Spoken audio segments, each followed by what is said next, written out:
29 जून वटपौर्णिमा. उपवास नाही केला तरी चालेल, पण ही एक चूक अजिबात करू नका. नमस्कार मित्रांनो, श्री स्वामी समर्थ. आपल्या हिंदू धर्मात सुवासिनींसाठी वटपौर्णिमा ही व्रत अत्यंत महत्त्वाचे आणि पवित्र मानले जाते. पतीच्या दीर्घायुष्यासाठी आणि सुखी वैवाहिक जीवनासाठी प्रत्येक विवाहित महिला वटपौर्णिमेच्या दिवशी वडाच्या झाडाची मनोभावे पूजा करते आणि कडक उपवास ठेवते. हे व्रत दरवर्षी ज्येष्ठ पौर्णिमेला केले जाते. यंदा म्हणजेच 2026मध्ये वटपौर्णिमेच्या तारखेबद्दल महिलांमध्ये खूप मोठा संभ्रम निर्माण झाला आहे. याचे कारण म्हणजे यावर्षी अधिक ज्येष्ठ मास झाल्यामुळे पौर्णिमा तिथी 2 दिवसांमध्ये विभागली गेली आहे.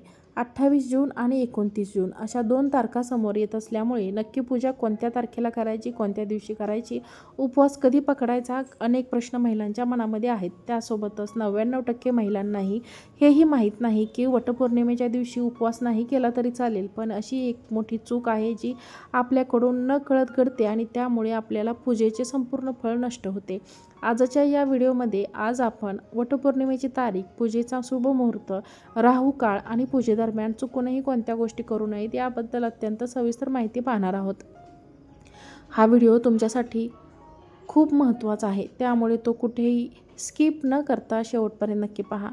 आणि हो, चॅनलवर पहिल्यांदाच आला असाल तर आत्ता सबस्क्राईब करा आणि बेल आयकॉनला प्रेस करायला विसरू नका, जेणेकरून असेच माहितीपूर्ण नवनवीन व्हिडिओज तुम्हाला सर्वात आधी पाहायला मिळतील. चला तर मग व्हिडिओला सुरुवात करूया. सर्वात आधी आपण वटपौर्णिमेची अचूक तारीख कोणती आहे ते पाहूया. हिंदू पंचांगानुसार ज्येष्ठ पौर्णिमेचा प्रारंभ 28 जून 2026 रविवारी रोजी सकाळी 8:35 होत आहे आणि या पौर्णिमेची समाप्ती 29 जून 2026 सोमवार रोजी सकाळी 8:48 होणार आहे. आता शास्त्रानुसार आणि उदयतिथीनुसार ज्या दिवशी सूर्योदयाची तिथी असते तोच दिवस व्रत म्हणून पाळला जातो. म्हणजेच 29 जून रोजी सकाळी सूर्योदयाचे व्रत मुख्य असल्यामुळे हे व्रत सोमवारी 29 जून 2026 रोजी केले जाणार आहे. त्यामुळे मनातील सर्व शंका दूर करा आणि 29 जूनला सोमवारी पूजेची तयारी करा. मंडळी, या व्रतामागे एक महापौराणिक कथा आहे. सती सावित्रीने आपल्या बुद्धीच्या आणि पतिव्रताच्या धर्माच्या बळावर तिचे पती सत्यवानांचे प्राण परत आणले होते.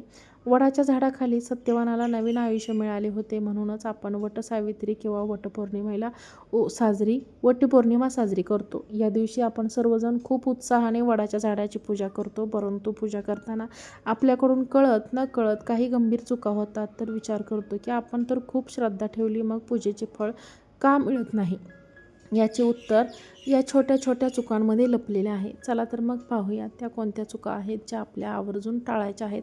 आता आपण वळूया त्या मुख्य चुकांकडे जी जवळपास 80 ते 90% महिला नेहमी करतात. जेव्हा आपण वडाच्या झाडाची पूजा करतो तेव्हा आपण वडाला सूत किंवा पांढरा कच्चा धागा गुंडाळतो. काही जण 7 फेऱ्या मारतात तर काही 21 फेऱ्या मारतात. प्रदक्षिणा पूर्ण झाल्यानंतर बऱ्याच स्त्रिया काय करतात तर तो धागा तिथेच तोडतात आणि उरलेला धागा आपल्या पूजेच्या ताटात ठेवून घरी घेऊन येतात. लक्षात ठेवा, शास्त्रानुसार हे पूर्णपणे चुकीचे आहे.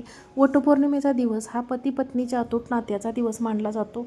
आपण आपल्या सौभाग्याला दीर्घायुष्य मिळावे, संसाराची वीण घट्ट व्हावी म्हणून फेऱ्या मारत असतो. अशा शुभ दिवशी आपल्या हाताने तो धागा तोडणे किंवा कापणे अत्यंत अशुभ मानले जाते. यामुळे नात्यांमध्ये बाधा येऊ शकते. मग योग्य पद्धत काय आहे? तुम्ही बाजारातून धागा खरेदी करता किंवा तो घरातून नेता. अंदाजे तेवढाच धागा घेऊन जाता, जेणेकरून तो तिथेच कापण्याची वेळ येत नाही. आणि समजा तुमच्याकडे दोऱ्याचे मोठे रीळ असेल आणि तो उरलेला धागा तिथेच तोडू नका. तो संपूर्ण धागा, रीळचा उरलेला धागासुद्धा त्या झाडाच्या फांदीला किंवा पारंबीला सुरक्षित गुंडाळून द्या. उरलेला धागा तोडून घरी आणण्याची चूक अजिबात करू नका.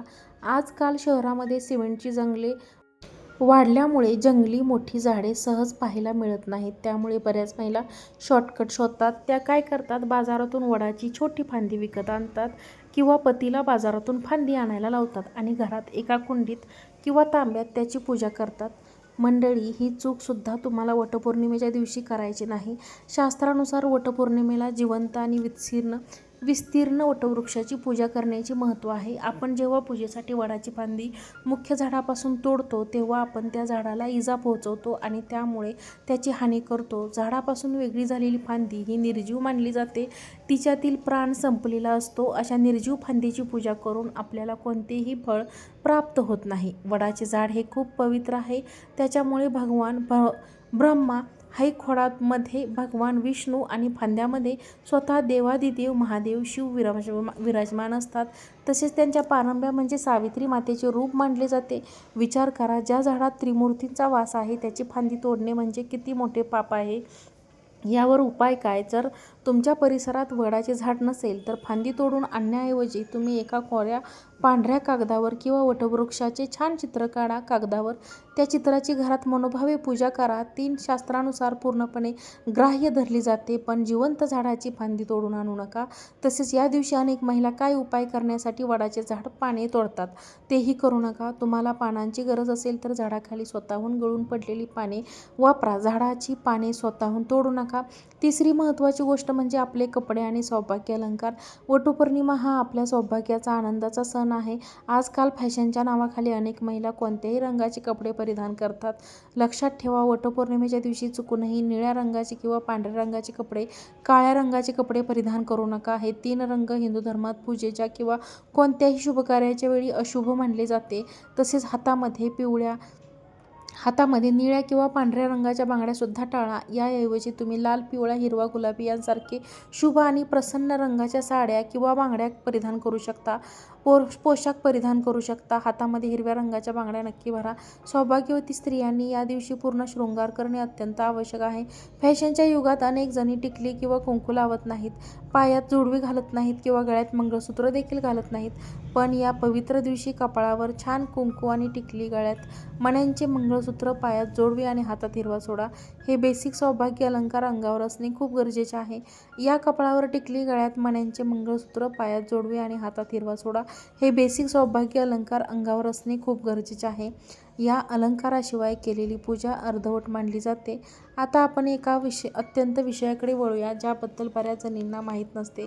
आपल्या ज्या भगिनी गर्भवती आहेत त्यांनी वटपौर्णिमेची पूजा कशी करावी?